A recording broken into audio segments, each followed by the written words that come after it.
The rain in Lake Forest, Illinois has a specific kind of cold in late October. It doesn't just wet your skin, it seeps straight into your bones.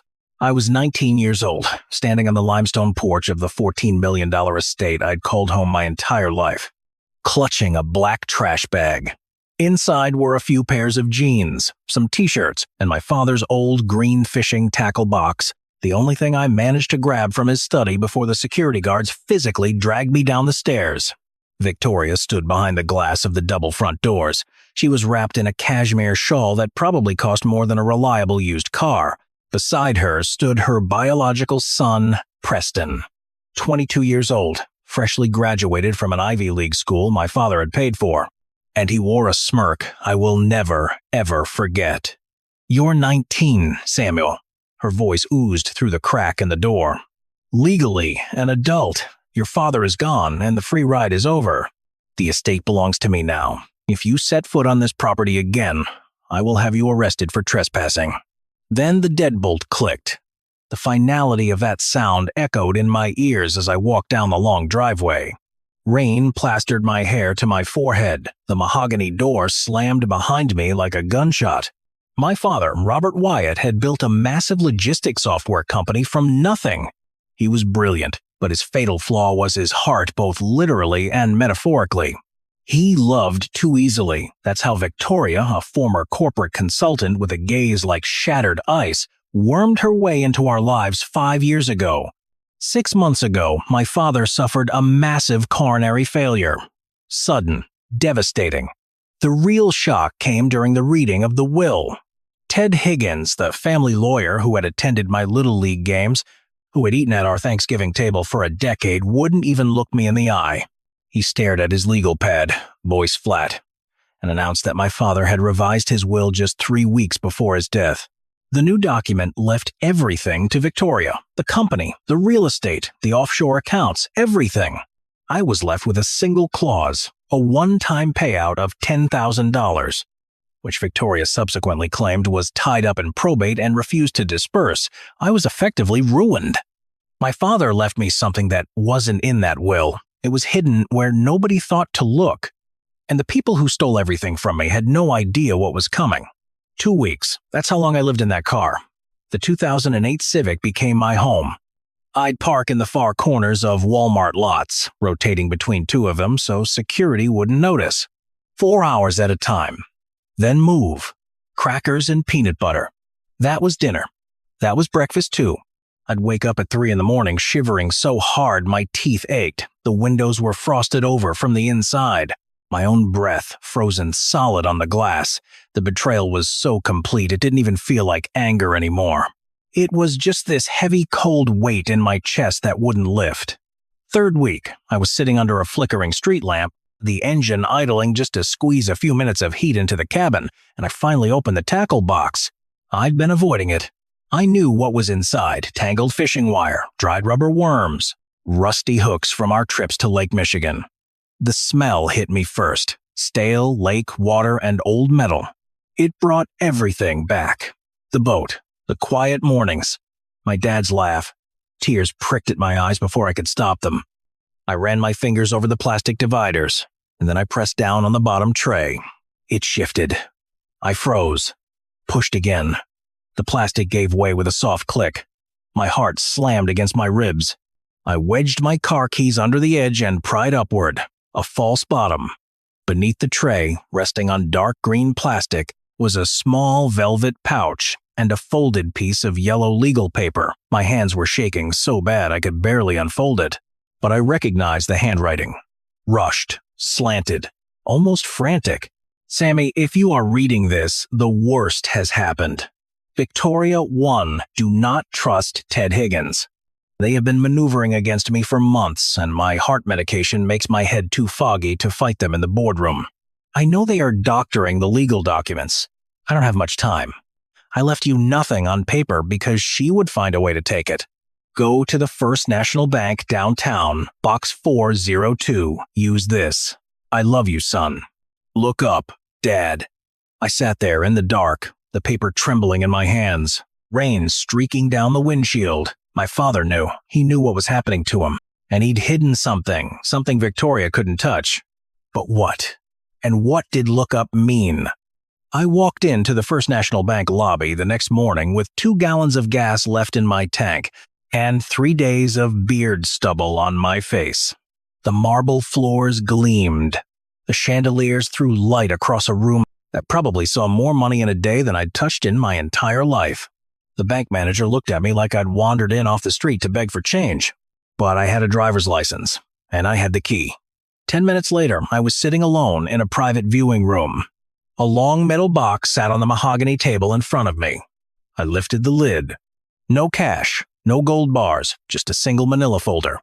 Inside was a property deed registered to a shell company called Blue Heron Holdings, LLC. Attached to it, a notarized document naming me the sole proprietor. My father had hidden the ownership so Victoria's probate searches would find nothing. Tucked into the folder was a brass key with a strip of masking tape on it, written in my father's handwriting. Front door. I pawned his old fishing reels at a local shop for $80, filled the gas tank, bought a loaf of bread, pointed the Civic north. The drive took 5 hours. By the time I crossed into Wisconsin, the gray clouds had thickened into something heavy and oppressive. The GPS led me off the interstate, down a winding county highway, then onto an unmarked logging road that hadn't seen maintenance in years. Rocks and deep ruts threatened to tear the suspension out from under the car. Overgrown oak branches scraped against the windows like skeletal fingers scraping for 3 miles straight. Then the trees broke open. I parked in an overgrown clearing and killed the engine. The silence of the deep woods rushed in, thick, heavy, absolute. I stepped out. My boots sank into damp, decaying leaves, and I stared at my inheritance. It was a massive letdown. I don't know what I'd been expecting. A sleek bunker. A hidden cabin with modern security. Instead, sitting in the center of the clearing was a dilapidated 2-story A-frame farmhouse, white paint peeling off the siding in long curled strips. One front window boarded up. The porch roof sagged dangerously in the middle. It looked abandoned for 20 years. "This is it?" I whispered to the empty woods. "This is the safe house?"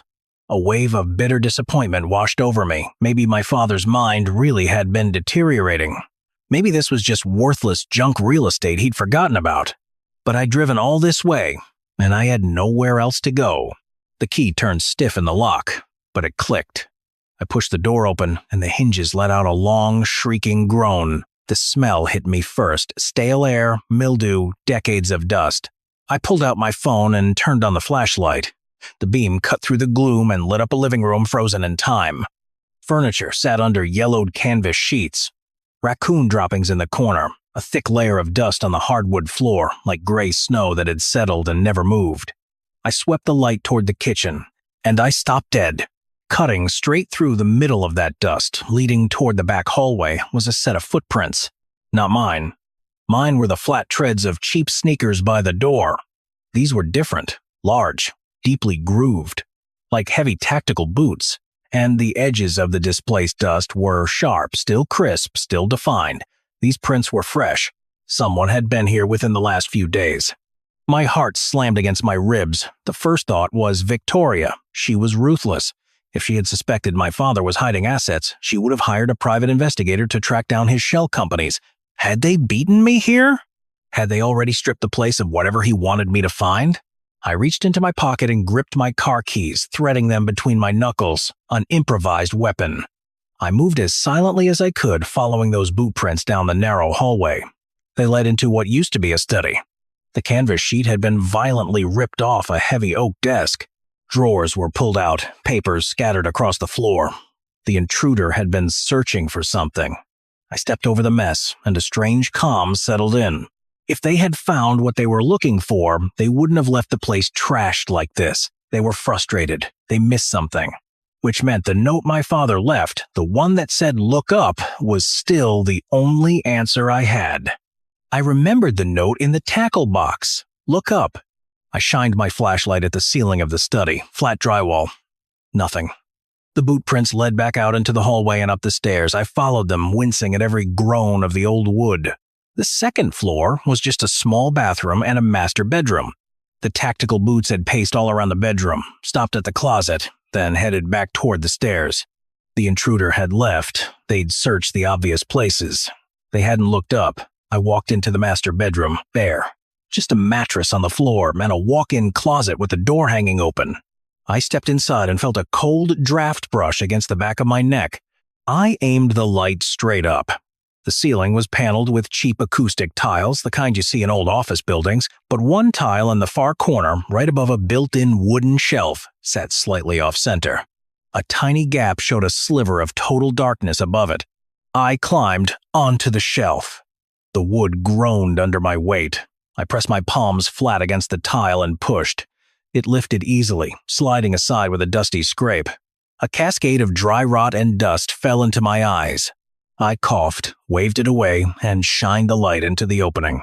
There it was, a heavy aluminum drop-down ladder, resting just inside. The intruder hadn't seen the shifted tile. They hadn't looked up. I grabbed the bottom rung and pulled.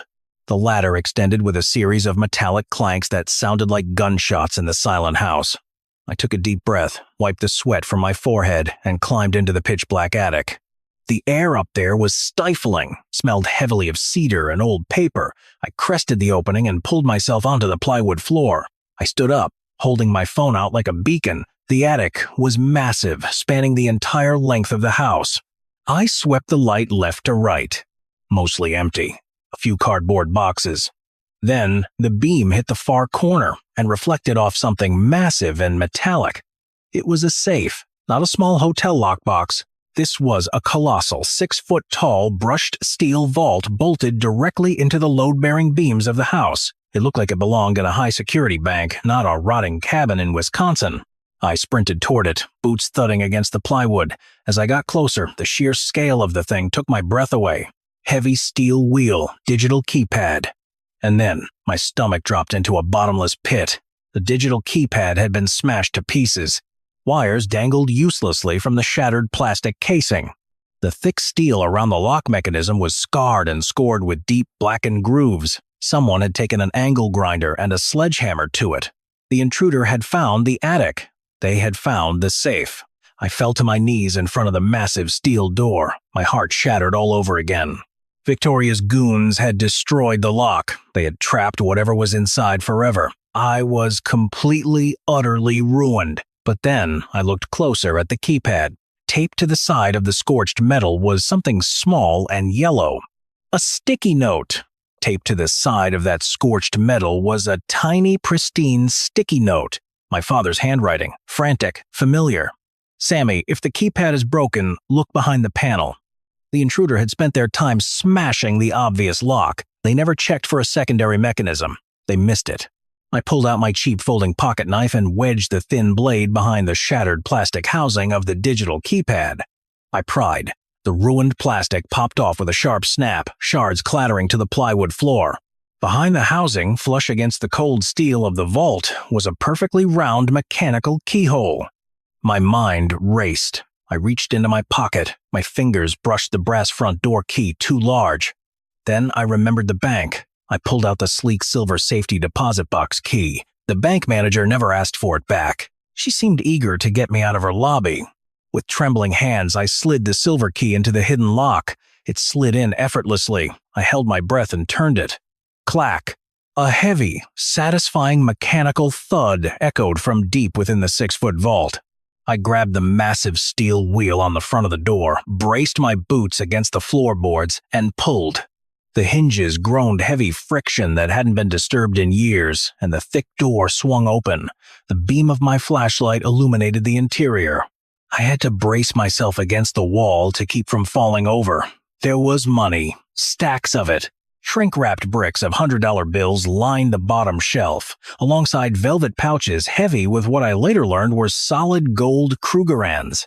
A literal fortune, enough to live comfortably for the rest of my life. But my father was a man of strategy. He knew cash alone wouldn't give me my life back. It would only make me a target. On the middle shelf, sitting perfectly centered, was a thick, black, leather-bound journal. 2 encrypted external hard drives sat beside it, and a heavily sealed manila envelope labeled with one word in my father's unmistakable scrawl. Checkmate. I ripped open the envelope and pulled out a stack of documents. The first was a legally binding, heavily witnessed, notarized last will and testament, dated a mere 5 days before my father's death. In it, he left absolutely everything, his company, the estate, his entire net worth to me. It explicitly disinherited Victoria and Preston, citing irreconcilable breaches of trust. But the second document made the blood freeze in my veins. It was a private toxicology report from an independent lab in Switzerland, along with a stack of printed emails. I flipped through the pages, my eyes widening in absolute horror. Victoria hadn't just been manipulating my father's business affairs. She had been killing him. The emails were exchanges between Victoria and Ted Higgins, the lawyer I had known since childhood. They conspired to bribe one of our private estate nurses. For 8 months, they had been subtly replacing my father's vital heart medication with a synthetic, untraceable amphetamine compound. Every time he took his pills, his weakened heart was pushed to the absolute brink. They were deliberately inducing his coronary failure.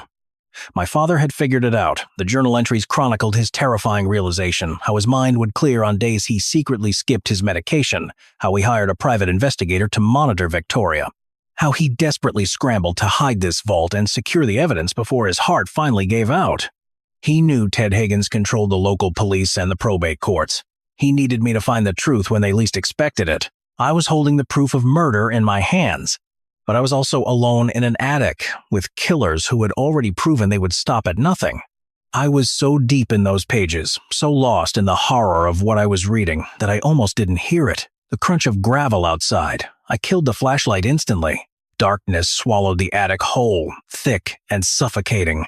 I crept to the small, grimy circular window at the gable end and peered down into the clearing. A black SUV with tinted windows sat parked directly behind my beat-up Civic, blocking me in. Headlights cut through the Wisconsin gloom, illuminating the pouring rain. The driver's side door opened. A massive man in a dark trench coat and tactical boots stepped out. The boots. It was the intruder. Then the passenger door opened. A man with silver hair and a tailored trench coat stepped into the rain holding an umbrella. Ted Higgins. "The kid's car is here," the heavy-set man said, his voice carrying through the quiet forest. "Then he's inside." Ted's voice was cold, murderous. Nothing like the warm, uncle-like tone I'd known my whole life. "Find him, Garrett. If he's seen what's in that safe, he doesn't leave these woods. Make it look like a break-in gone wrong." Panic seized my throat. Sharp. Metallic. I was 19. A college dropout with a trash bag full of damp clothes. I wasn't a fighter, but I looked down at the journal in my hands, and a white-hot fury burned through the fear. They murdered my father. They threw me away like garbage. I was not going to let them win. The front door exploded open downstairs with a heavy thud. I moved on pure instinct. I grabbed my empty backpack from the floor. Gold, cash bricks, hard drives, toxicology reports, the real will. I shoved it all inside and zipped it tight.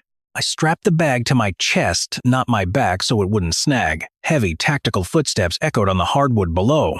I had seconds. The only way out was through a window 2 stories up. I heard Ted's voice echo up the stairwell. Check the study. Garrett's boots hit the hardwood below. Heavy, deliberate, getting closer. I couldn't go down the ladder. That was a death sentence. I looked at the far end of the attic, a small circular ventilation window covered in wooden louvers. They were brittle, rotting. Decades of Wisconsin winters had turned them to splinters waiting to happen. I crawled across the plywood floor, palms digging into the rough surface. Splinters drove into my skin. I didn't care. Garrett was on the second-floor stairs now. I could hear his breathing, his weight on each step. I reached the window, laid flat on my back, brought both boots up, and kicked those louvers with everything I had left. The wood exploded, a loud cracking shatter that cut through the silence like a gunshot. "He's up there!" Garrett yelled from the bedroom. I heard the screech of the metal attic ladder being yanked down. I squeezed my shoulders through the broken frame. Jagged splinters tore through my shirt, sliced into my skin. I wriggled out onto the steep A-frame roof. The rain had made everything slick. Moss covered the old shingles, zero traction. I started sliding immediately. Toward the edge, a 2-story drop to the concrete patio below. I scrambled, fingernails digging into rotting shingles, catching myself inches from the gutter. Inside the attic, a flashlight beam cut through the darkness. He's on the roof. Garrett's head popped through the broken window. I saw the glint of a suppressed pistol in his hand. I didn't think. I just rolled off the edge. I plummeted through the darkness, crashed into the thick canopy of the oak tree beside the house. Branches whipped across my face, tore at my clothes, bruised my ribs as I tumbled downward.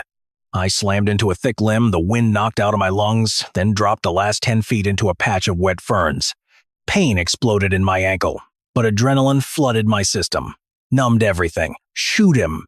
Ted screamed from the front porch. Poof!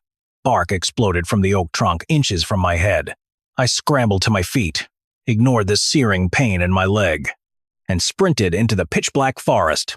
Not toward my car, it was blocked. I ran deep into the tree line. The storm and the darkness were my only cover now. I was bleeding, lost in the Wisconsin woods, with killers hunting me, and no idea how I'd ever make it out alive. I ran for over an hour through that pitch-black forest.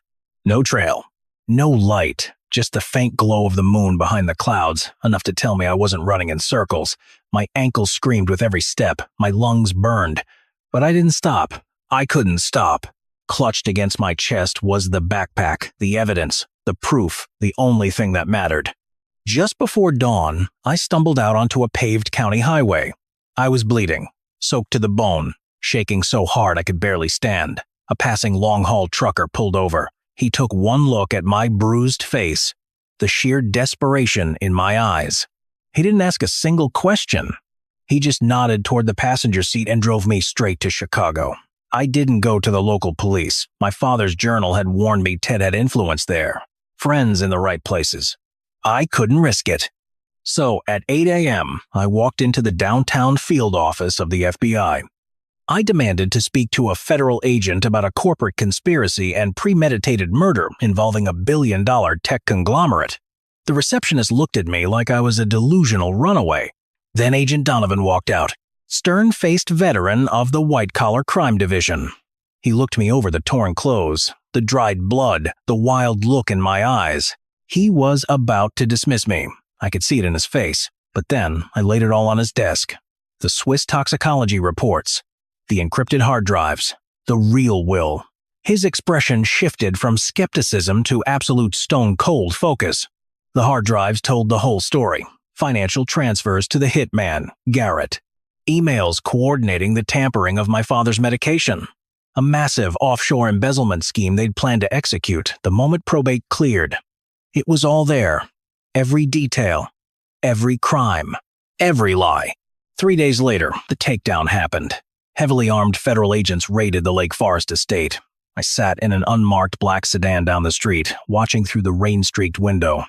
The front doors were thrown open. Victoria, wearing her signature cashmere and diamonds, was escorted out in handcuffs. Her face was pale, twisted in a mask of sheer disbelief. She screamed at the agents to unhand her. Preston was dragged out in his silk pajamas, crying openly as they shoved him into the back of a federal cruiser. At the same time, across town, Ted Higgins was arrested in the middle of a high-profile board meeting. 6 months later, the legal dust settled. The courts validated my father's real will. Victoria's forged documents were voided. She and Ted were indicted for first-degree murder, conspiracy, and federal wire fraud. They will spend the rest of their natural lives in a federal penitentiary. I was 20 years old. I officially took control of my father's empire. I fired the corrupt board members. I rebuilt the executive team with people my father had genuinely trusted. And I established a massive medical foundation in his name to fund research into the very condition they'd exploited to kill him. It was over. The nightmare was finally over. The rain in Lake Forest, Illinois has a specific kind of coldness in late October. I don't have to feel it anymore. I'm sitting by the fireplace in the Wisconsin farmhouse, the one my father bought with the fortune they tried to steal. The walls he paid for keep the cold out now. I sold the Lake Forest mansion. Too many ghosts, too many lies. I took a fraction of what I inherited and brought this place back to life, fixed the roof, repainted the siding, turned that dusty attic into a sunlit library. Sometimes, when the corporate world gets too loud, I drive up here, sit by the fire, look at the mantel. That's where the old green tackle box sits, the one I grabbed the night Victoria threw me out, the one with the false bottom that saved my life. They thought they could break me, thought stripping me of everything would leave me defenseless. But they forgot one crucial detail. I am Robert Wyatt's son, and when you leave a Wyatt with nothing left to lose, you better be prepared for the storm they bring back. If stories like this are your thing, hit subscribe. There are more where this came from. And drop a comment. What's the one thing you'd grab if everything else was taken from you?